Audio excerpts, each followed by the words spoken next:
1 2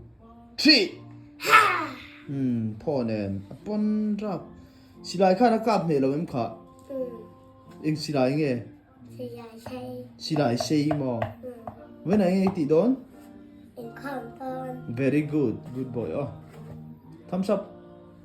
thumbs up yes good พ่อค่ะปนตักเอ็ม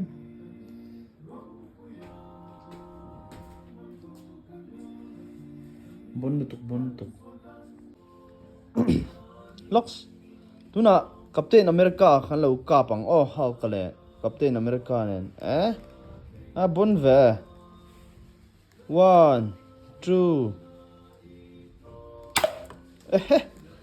บนรับ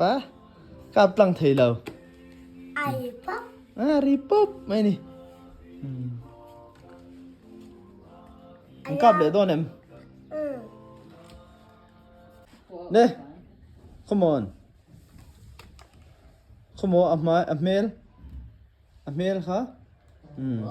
ชวนกัปตันอเมริกาฮิตุน่ะฮิอันสิลายกันเรากับโดนนั่นดิ